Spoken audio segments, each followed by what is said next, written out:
obviously one solution is never to get yourself in this situation. But I guess A, what would be the fun in that? And B, it could seem forced if every, I don't know, maybe not, you tell me, if every time you really needed to do something, I mean, that's not the right way of putting it. You're in a situation, and can you immediately act? There are times when something critical is happening, but you just don't have the information that you need to do something intelligent. And so do you do something unintelligent, non-intelligent, which I think unintelligent, I think you could use either, or stupid. You could use that too. I mean, is doing something better than nothing? And so in a movie, I mean, obviously you don't want them sitting around waiting for the bad guy or whoever to give them some information before they can do anything. But in this situation that I've put them in, and again, as the writer, we have control over our situations, but you don't, I mean, they say the first act you put the characters in the tree, the second act you throw things at them, and the third act you get them down from the tree. So they're in the tree, structurally speaking. Blake, Save the Cat Strikes Back, we're in the bad guys close in, and so we want the characters to do something, and it appears that I have completely written over everything that I had been working on up till now. What the heck? I guess I started at the wrong end point. So let me go back and say this is day 202 of a screenwriter's journey, and I had started this voiceover 2 minutes in, what I thought was 2 minutes in, because it's a long story, but I had recorded some stuff. I thought that was a whole day, and then I discovered I had misnamed some files. So this day is in fact a long day. And I was starting to discuss the situation where something obviously bad has happened and you want the characters to act, but they don't have enough information to act right away. And so what I was saying is you don't want to have them just sitting around waiting for something to happen, waiting for a clue to come in. So either you don't show them, you show something else going on in the story, which may be Lexi and Jake, but you've got to, so I guess there's that fine line between having them moving, having them proactive, having them doing something, but not just running willy-nilly around for the sake of doing it, either story-wise or logic-wise or whatever. So, I guess I wouldn't say I painted myself into a corner, but it does present a dilemma. So you could go back and change things such that when the helicopter takes off, they get a really good idea where it went. Or I had one version earlier on where Hogan's parents lived nearby and he called them and told them to check the binoculars. That was a really, I'll say, silly thing. So it's kind of interesting because you don't want to make it too easy for them, but if you make it so hard that it just strains credibility once they get some clue or something happens. So that's kind of what the pickle that I'm in. And so as a writer, of course, you can get yourself out of any pickle either by making something happen or going back and unpickling the pickle so there's no pickle to get in. But so that's, I guess, another fine line. You don't want to make it easy on yourself because then you make it maybe not easy on the audience, but you sort of cheat them out of what could be, and what that could be is typically, I would say, is more character development. You could get into a bunch of twists and turns, which I've said many times I'm trying to avoid in this and really streamlining it so I can let the characters breathe, let the scenes breathe a little bit more. Let me just catch up with what I'm writing here. I mean, what I have in my opinion of you probably would have seen if I told you. I know I'd say I haven't known you like to think other. Who's the last person you want to break a promise to? So, Parents, good assumption, wrong answer yourself. Yeah, this is, oh man, I don't like this. That Holly, the person, could do everything she could have been someone who was discounting today. This is getting way in the weeds, Jack. What are you thinking? On February 20th of 2022. Wow. Let's see how long that stands up. All right, so it looks like I've gone back a little. You're telling me to the... I'm jumping around. So Hogan is referencing what Luke was saying about,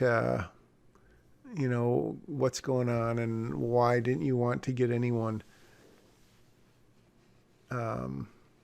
else involved. And so, see, this is, it's kind of a rehash, I guess. What would you call it if you're starting with a rehash and then you're moving on to new hash? So you're going backwards, one step backwards to take 2 or 3 steps forward.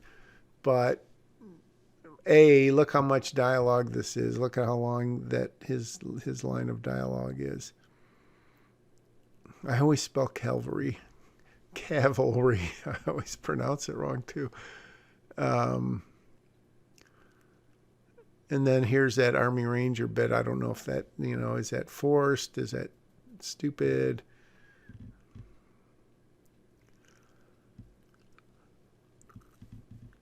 Well, they are driving, so I said something earlier about them not driving, but they are. So at least they're going somewhere. But again, so I started this sentence 6 times. They're going somewhere. They don't know if they're going to the right place. They sent Abby and Luke off to go somewhere else, and Holly said, call if you find anything, which is, not totally lame, but a little bit lame. And so then we see Abby and Luke talking in this conspiratorial terms.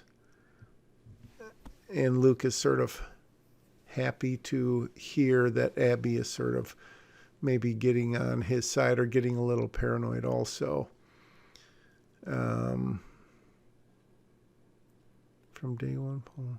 So again, in one sense, you could say this is fine because Holly's telling Paul something that he doesn't know, but the audience basically knows all of this, not in these exact words, but they get the gist of it. So as I talked about maybe yesterday or the day before, how do you mend a broken heart? No.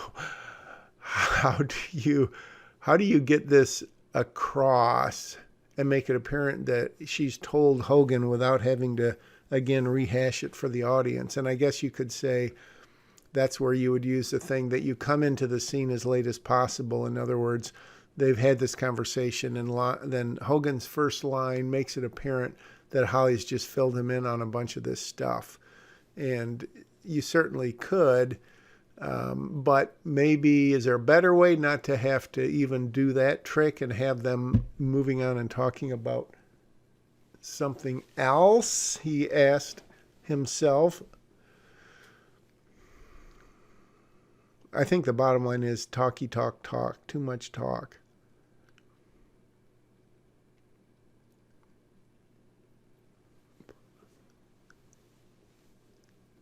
Now, that line that hopefully I'm about to delete was not a good line, so I'm glad I deleted it.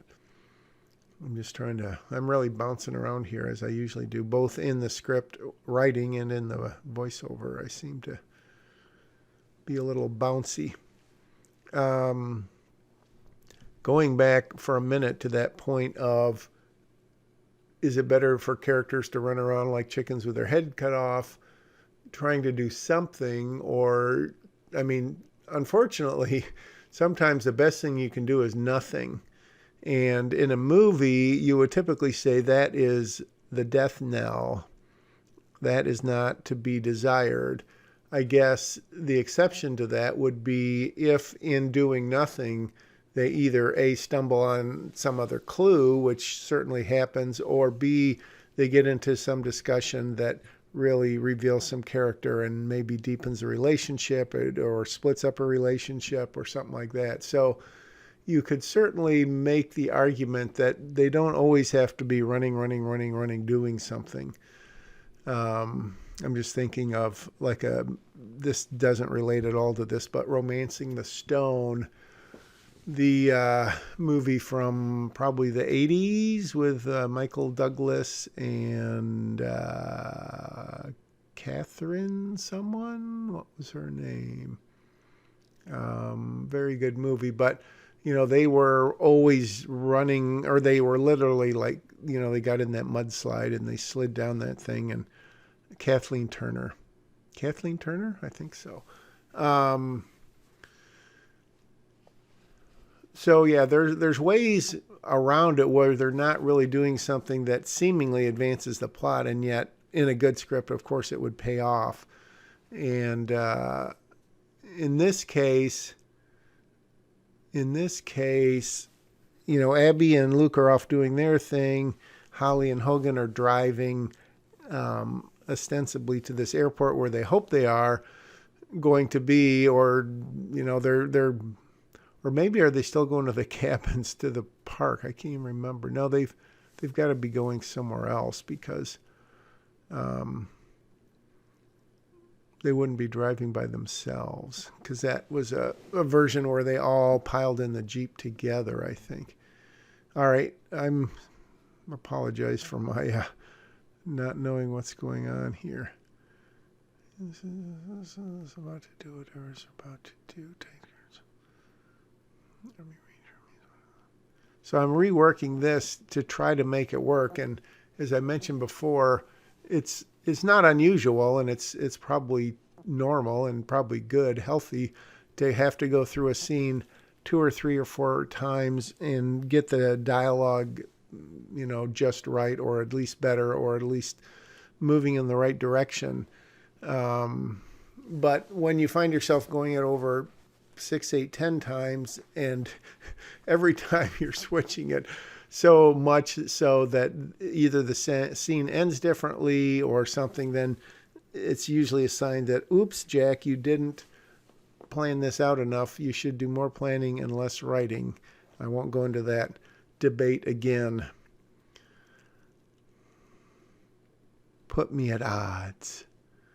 That's pretty horrible dialogue, isn't it? So we get the gist of what she's saying is that, the more they told her not to, the more dug in she got, the more invested in it she got, or as she said, the more they warned me against it, the more I determined to prove them wrong, which is a typical thing, a typical character trait that you're just going to dig in and be sort of bullheaded and do it no matter what. So, of course, I have to ask myself, is that really Holly's character? And so we'll just do a little bit of freeform thinking here. Going back to the beginning, she had some desire to see what it was like to be on the WITSEC duty, and she got a temporary assignment that Paul gave her to go help who turns out to be Lexi. And for reasons that, I don't know, I hope, I just realized I was going to say for reasons we're not exactly clear on, she just got emotionally invested in Lexi just right off the bat. And so she spent these 12 years sort of being this mentor or whatever role model figure to her. And the whole time people had sort of implicitly and explicitly, I guess you could say, warned her off from that. Katina, not really, who sort of disappeared. Paul, yes. And even like that social worker kind of hinted that, it's probably not the greatest idea. And she did it anyways. And again, it's not expressly forbidden or poo-pooed necessarily, but as Paul said, you could either invest completely in one person, or you could, point 100 in the right direction and be glad where 20% of them get there, as opposed to if you try and fail with one person, then it's a complete disaster. And what do you have to show for yourself? So I guess in a sense, that could be the desperation that Holly is feeling, because she has invested over the 12 years, who knows, even if it was 1 or 2 hours a week, or it may have been a little bit more than that. We don't know for sure. I do, but I'm not telling. But, if she invested 2 hours a week, say 104 hours a year times 12 years is 1,248, something like that. So a fair amount of hours. There is that 10,000 hour rule. So she wouldn't be an expert, whatever she's doing, but she'd be a third of the way there. No, she'd only be a tenth of the way, eighth of the way. Anyways, that curves ahead.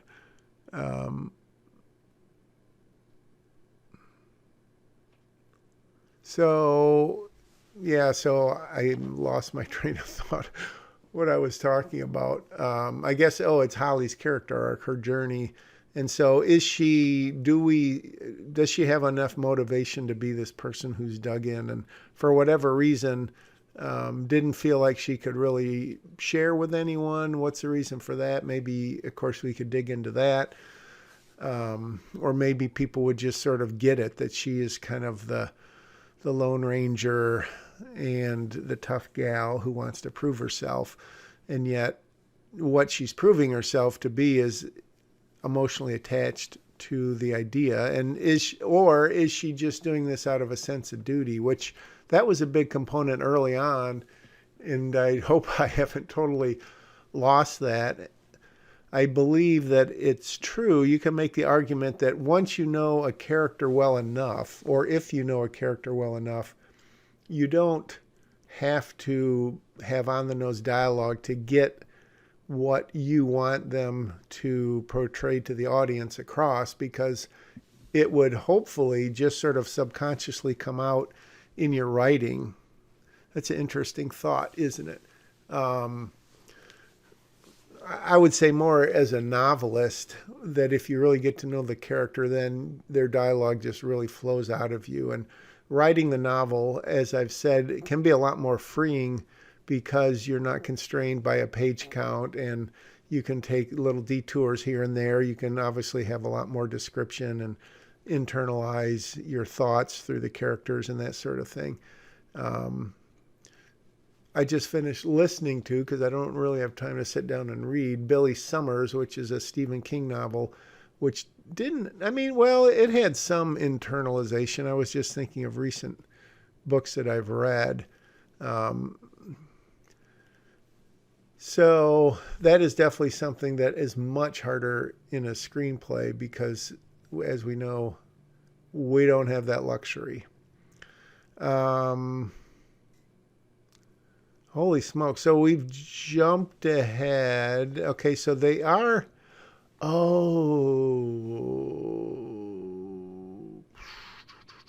They are still at the... So they're at the nature center. They're at this park. Hogan, I zoned out because I was talking. I wasn't paying attention. But so Hogan has gone into the cabin. Anytime you get guns involved, it's a fun day of writing. So Hogan sort of blindsides them when he suddenly brings up the kids and the kidnapping and everything, and he gets the jump on them, so to speak. But that doesn't last long, because Clyde comes in and wounds him. So I guess the question is, being page 81, you could make the argument that this is the final, we're in the third act, and this is the early part of what Blake refers to as storming the castle, because they've assembled the team, which in this case they didn't really have to, because the team was already together. So I may need to rethink that. And so they storm the castle, and then it's, I think, what's he called? The Dark Tower Surprise, or the surprise. Basically, they try something and they fail, and then they dig down deep, and then they try again. So the question is, I guess if that's the case, I don't really think you can make that argument because I don't think that was. I mean, they haven't really even attempted to rescue the kids yet. They sort of did, but not really. So again, this is a problem where structurally, in terms of page count, I should be right nearing / in the third act. Because, if it was going to be 100 pages, then that would be page 75-ish. So I would be into that. And even if it's going to be 102, 3, 4, 5 pages, I would basically be into that by now.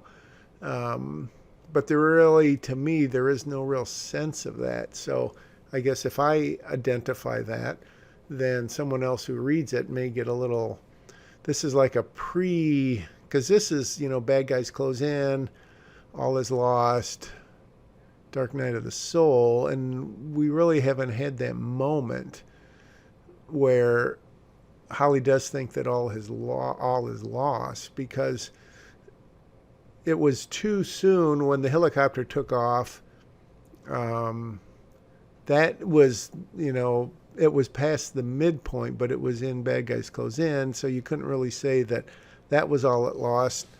I mean, I don't think you could, because she wasn't helpless or hopeless enough at that point. So, yeah, I guess that definitely needs... So maybe that's part of the reason why reading through this now, let alone when I was writing it and kind of reviewing it, I was thinking, is this really going to work or not? So now we're back. This is sort of the second time... I don't know if Jake is in this scene or if they've left. But anyways, this is basically Rachel's second attempt, or maybe not attempt, maybe this is the second leg of her quest, if you will, to make Lexi believe something that she wants her to believe, or convince her that, again, Holly is the bad person and Rachel is trying to save her. They're planning for using me to do. But, I mean, again, talk. They felt mainly against. Yeah. So this is, I guess, you can't help yourself sometimes thinking a bunch of, what ifs. Oh, I could do this. And so sort of as I write, I go, oh, that'd be interesting if Holly had gotten in contact with the ex, Salerno, Nick, whatever, and found out that he wasn't such a bad guy. And, we discover now they've had maybe not a sexual relationship, but they've built something else. And so that's what Lexi's referring to in the Let Me Guess They Fell Madly in Love. Because the other thing, reading this, I realize is there's really no indication of where Salerno plans on taking Lexi. If he's out of prison, he was living in this basically halfway house. Does he have like a family estate somewhere? Is that going to come up after he gets to the airport? And does Lexi still need to be convinced of doing this? Or is she just putting on a show and she really has no intention of going with him? Which I think is pretty much her frame of mind. Having said that, notice how I ended my sentence there.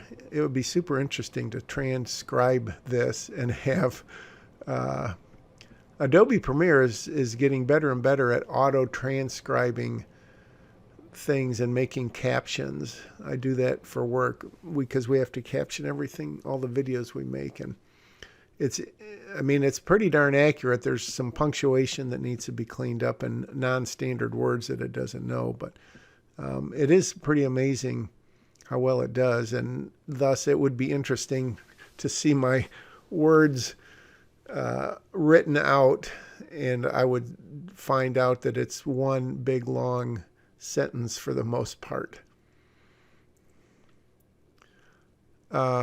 So where we are is that Rachel is, again, ongoing quest or attempt to convince her, meaning Lexi, of what's going on. Lexi, obviously, by saying that's bull bleep, is not super swayed, and so Rachel brings up the money, and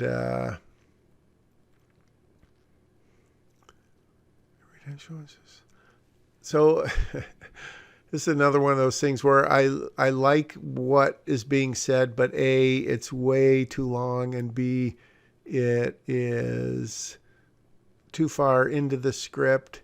And I think maybe I come to this realization somewhere down the road that is the right person saying what is being said. So this is the antagonist.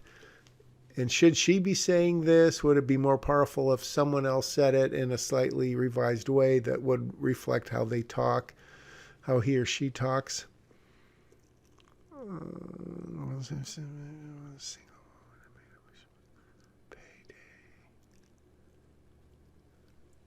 All right, let's see if I can, cut this down. Look at that.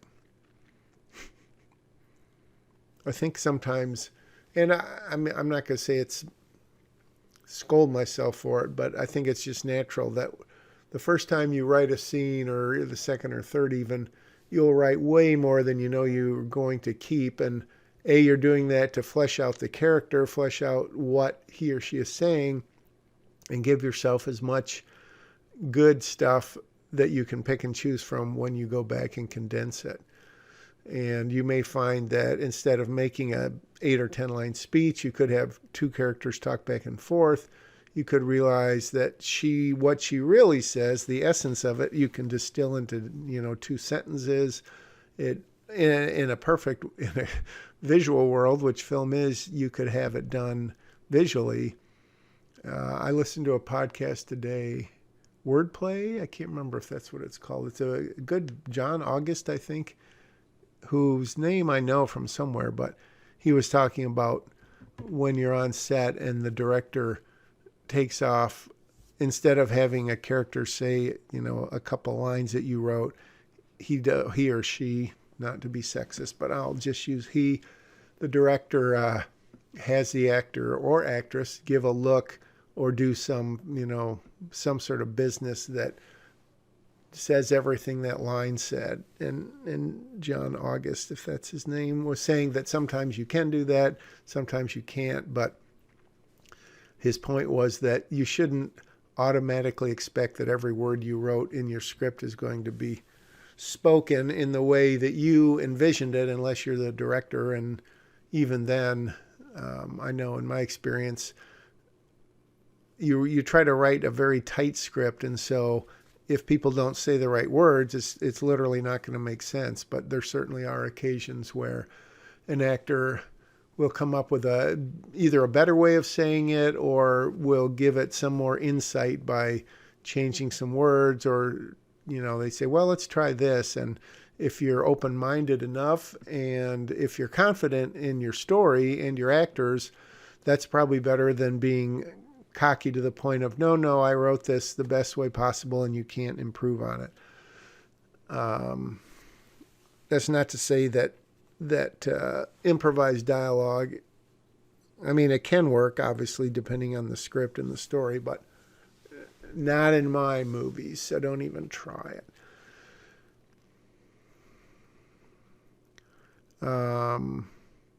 So I have cut this down a bit, but still, yap. It's a lot of talk.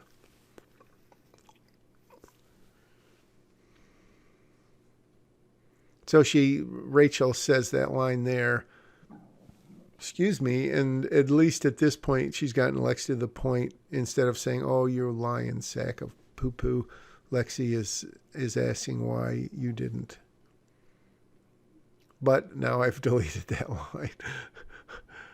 That's the thing about commenting on something you wrote 6 weeks ago. It's like, oh, yeah, that was a very good line. And suddenly it's changed. She strokes her hair. Ooh, that's creepy, isn't it?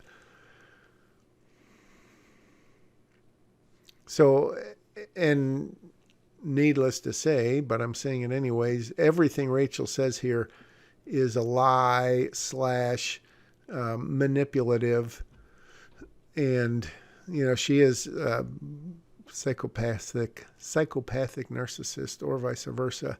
So everything that's going on here is she's just piling on and trying to gain sort of psychological dominance over, in this case, Lexi.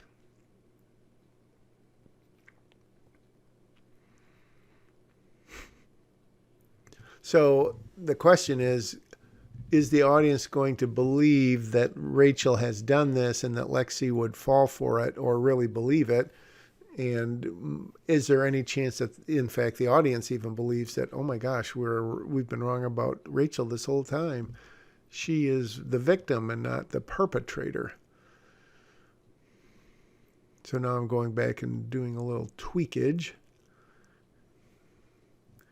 See, like that, each lie chips a little bit away of Lexi's defenses. So obviously, you say, well, you can't show that on screen, but if an actress reads that, she could say, oh, okay, I could do this or I could do that. And instead of trying to say, because sometimes I will say her eyes widen or, a look of shock or something like that. So I think there's no right way for sure to do that, but certainly a number of wrong ways. Speaking of long, though, the day has been relatively long, but now it's not relatively over. It's absolutely over. See ya. Whoops. And I said that, and yet the script goes on. It said 31 minutes and 14 seconds, and now the clock is on 31. That's embarrassing. Wow. So now I'm just going to check and see how much more voiceover there is to go. Oh, all right. Sorry. So forget that wrap up. So I was talking about, could the audience be made to believe through Rachel's dialogue so far and what we know about her that Lexi would, for lack of a better term, fall for her line of BS.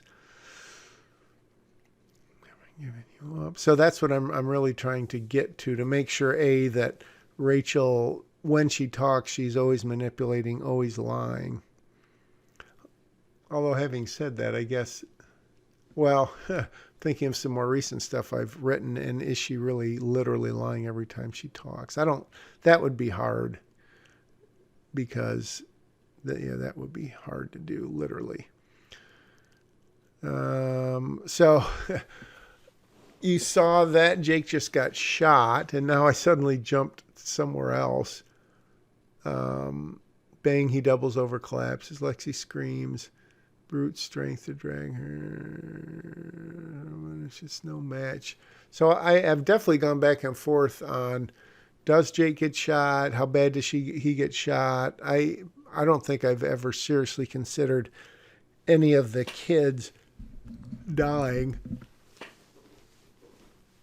Although, excuse me, that would make for some high drama, but I don't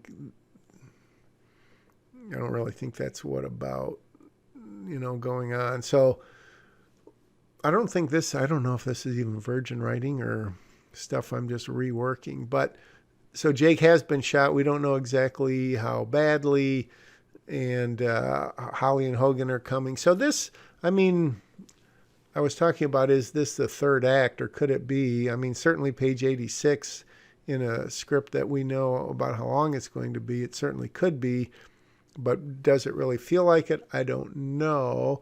So they come in, the boy's down, they look around. I think this is sort of rewriting, because I did something about, do you know any prayers? And that's a whole different ball of wax. Outside of them, I've got this. So Holly's going to try to find him. Hogan is taking care of Jake. And so in this version, when Jake says, I need to find him, I need to see him, Hogan doesn't know why. He just thinks that, maybe Jake thinks he's going to die, and so he wants to see his brother. And that's not what Jake is thinking. And so he gets kind of desperate, pleading, whatever. And Hogan is still worried about, putting a tourniquet of some sort, field dressing, on the wound.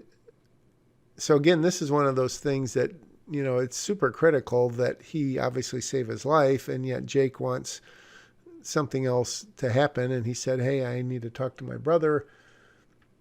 And so how is that going to work? Hold it as tight as you can. Guess what? We'll find out tomorrow.